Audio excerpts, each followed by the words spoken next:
There is a deadline on the North American trade calendar that nobody in Ottawa or Washington can move, ignore, or negotiate around. July 1st, 2026. That is when the mandatory 6-year review of the Canada-United States-Mexico Agreement formally triggers, requiring all three parties to decide whether to extend the deal for another 16 years, place it under annual review, or allow it to begin its path to expiration in 2036. It is the most consequential trade deadline on the continent, and it arrives at the same moment that Canada, for the first time in its history as a modern energy exporter, is actively building the infrastructure, signing the agreements, and establishing the relationships that could redirect a meaningful portion of its energy production away from the United States and toward Asia. That convergence is not accidental, and it is changing the calculations on both sides of the negotiating table in ways that have not been fully absorbed in Washington. Start with what Carney actually did on energy in the year before that deadline. Because the pipeline story is not one announcement, it is a sequence of moves that, taken individually, each look like domestic policy. Taken together, they look like leverage architecture.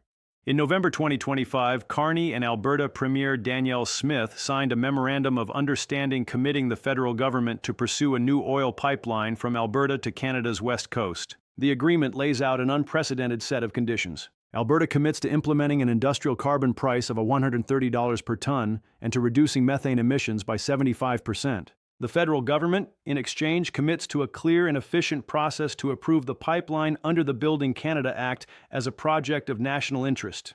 The MOU also states explicitly that if the pipeline is approved through that process, the federal government will make any appropriate adjustments to the Oil Tanker Moratorium Act, effectively exempting the project from the tanker ban had blocked previous attempts to build West Coast oil export infrastructure. The pipeline, provisionally named the West Coast Oil Pipeline, is designed to carry approximately 1 million barrels per day. Alberta's government expects to submit the project to the Federal Major Projects Office for designation as a project of national interest by July 2026, the same month the CUSMA review formally begins. The MOU had early challenges. CBC reported in March 2026 that the first set of April 1st deadlines in the agreement, including a carbon pricing equivalency agreement and a methane equivalency agreement, were not expected to be met on time.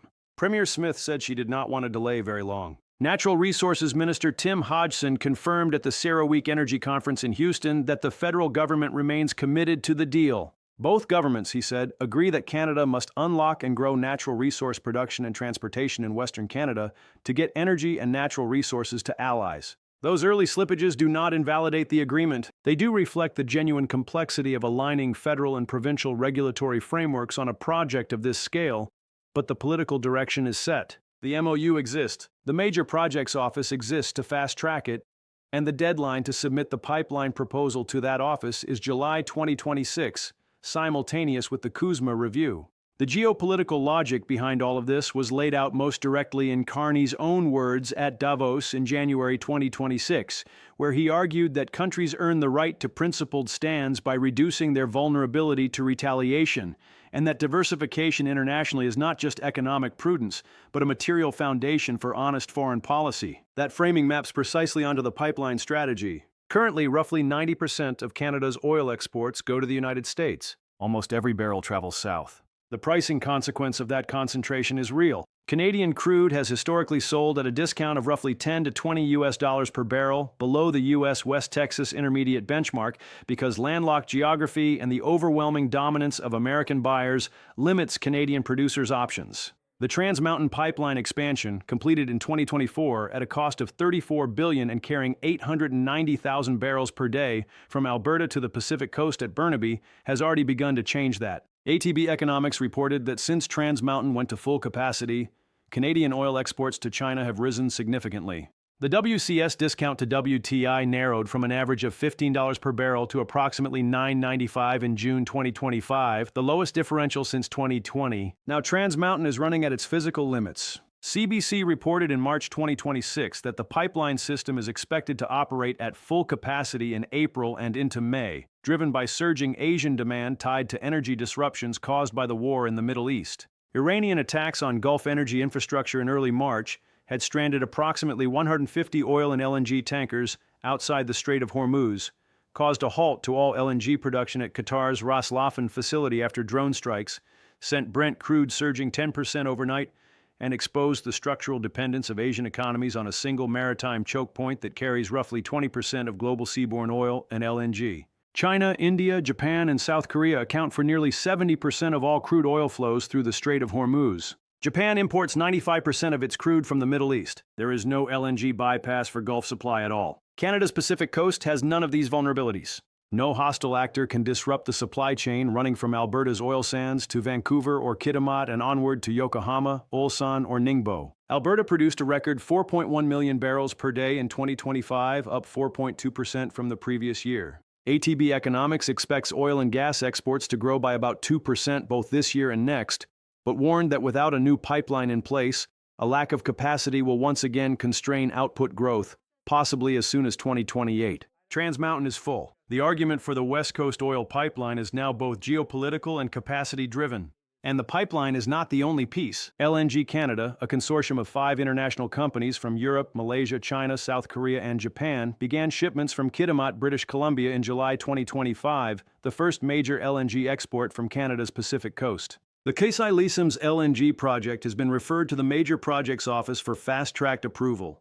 CUSMA would become Canada's second-largest LNG facility with the capacity to export 12 million tons per year and is expected to yield $4 billion per year in gross domestic product, according to the federal government's own estimates. Shell Canada and Total Energies have already committed to buying 2 million tons per year from the plant, roughly 1/3 of its annual production capacity. Japan imports approximately 87% of its energy needs. The comprehensive strategic partnership Carney signed with Japanese Prime Minister Takeshi Sanai in Tokyo in March 2026 committed both governments to expanding bilateral trade and cooperation on LNG and liquefied petroleum gas. With 7 LNG export projects in various stages of development that could make Canada a supplier of choice for Japan's energy security requirements, Canada signed a letter of intent with Malaysia covering LNG, oil, small modular reactors, and renewables at the ASEAN Summit in October 2025. Canada signed a trade agreement with China in January 2026 that included expanding energy cooperation and beginning talks on Chinese purchases of Canadian energy, alongside a strategic partnership signed during Carney's Beijing visit that described a new era in bilateral relations and included a commitment by China to potentially play a larger role in Canadian energy investment. Canadian oil exports to China were up 84% year-on-year by mid-2025, according to Bloomberg data, following Trans Mountain's completion. This is the energy picture Carney carries into July. It is not a completed transformation. Over 85% of Canada-US trade still moves tariff-free under CUSMA. The pipeline has not been built. The CUSMA review will dominate the trade agenda regardless of what else is happening. Carney himself acknowledged in December 2025 that there is little evidence Canada will secure a trade deal with the United States that does not impose some tariffs, with elimination of remaining duties likely contingent on what additional concessions Canada offers during the review. Potential U.S. demands include opening Canada's supply management system for dairy, an agreement on softwood lumber quotas, changes to the Online Streaming Act and Online News Act affecting U.S. digital companies, and tighter rules of origin on automobiles. None of those issues disappear because Canada is building pipelines to Asia. But what does change is the leverage architecture underneath the conversation. Because the CUSMA review is not a simple negotiation where one side has all the chips and the other must accept what it is offered. It is a process governed by Article 34.7 of the agreement, a provision with no precedent in modern free trade agreements, negotiated as a last-minute concession to the Trump administration's first-term negotiating team in 2017. Under Article 34.7, if the parties cannot agree on an extension at the July review, the deal moves to annual reviews rather than a clean expiration. Policy Magazine noted that this structure was designed by Robert Lighthizer to give Washington lasting leverage, but it cuts both ways. Annual reviews are not in anyone's commercial interest, including American exporters who benefit from CUSMA's market access provisions. With over 17 million North American jobs underpinned by USMCA exports and intra-regional trade, having grown by 50% under the agreement, U.S. industry has a powerful interest in resolution.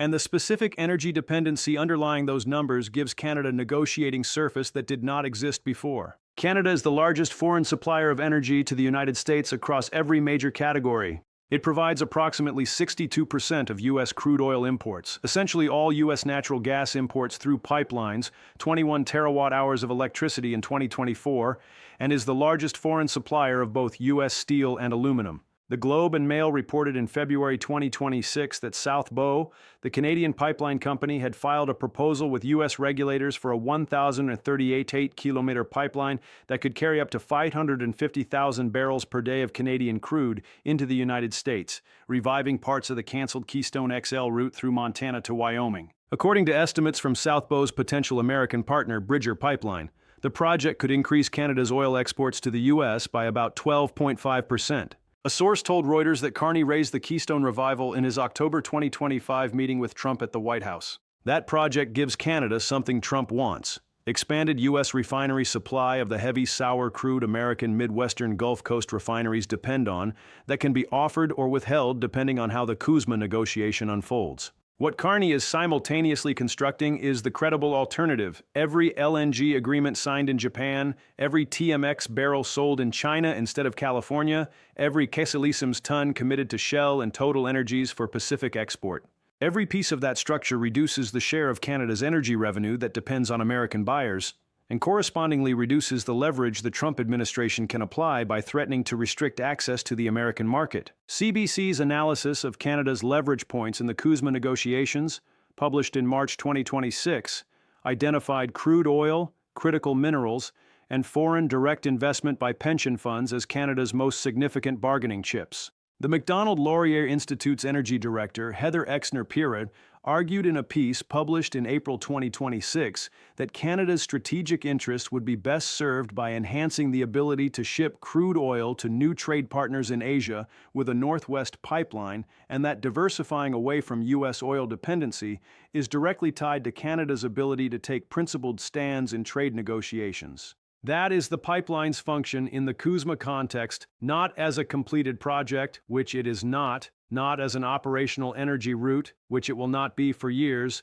but as a demonstrated direction of travel that changes the American calculation about how hard to push in the July review. A Canada that is actively building infrastructure to redirect its energy exports, that has the Trans Mountain Pipeline running at full capacity, that has signed LNG partnerships with Japan, Malaysia, and China, that has a West Coast oil pipeline MOU, with Alberta directing a July submission to the Major Projects Office that is sitting on 90% of its oil export revenue still flowing south but visibly constructing the plumbing to redirect it, is a more credible negotiating counterpart than a Canada that has no alternative and therefore no ability to walk away. The Section 122 tariffs imposed after the Supreme Court struck down IEPO expire on July 24, 2026, unless Congress extends them. 23 states have sued to block them on the grounds the administration failed to demonstrate the serious balance of payments imbalance the statute requires. The Section 301 investigations against nearly 80 countries will not produce new tariff authority for months. The CUSMA review triggers on July 1st. Alberta's pipeline proposal goes to the Major Projects Office by July 1st. The Section 122 tariffs expire July 24th. Everything converges in the same 3-week window of the same summer, and the outcome of each affects the others in ways that neither side can fully predict or control. What Carney has done in the months leading to that window is not dramatic in any single announcement. There was no declaration of energy war. There was a memorandum of understanding with Alberta. There were fast-tracked approvals for CUSMA and a North Coast transmission line. There was a comprehensive strategic partnership with Japan focused explicitly on LNG. There was Trans Mountain running at capacity for the first time, supplying Asian refineries scrambling for supply after the Hormuz disruption. And there is a July 1st submission deadline that puts the West Coast oil pipeline formally into play at the exact moment the CUSMA review begins. The leverage is not in the pipeline existing, it is in the pipeline being real enough that Washington has to factor it into its calculations, and as of today, it is real enough.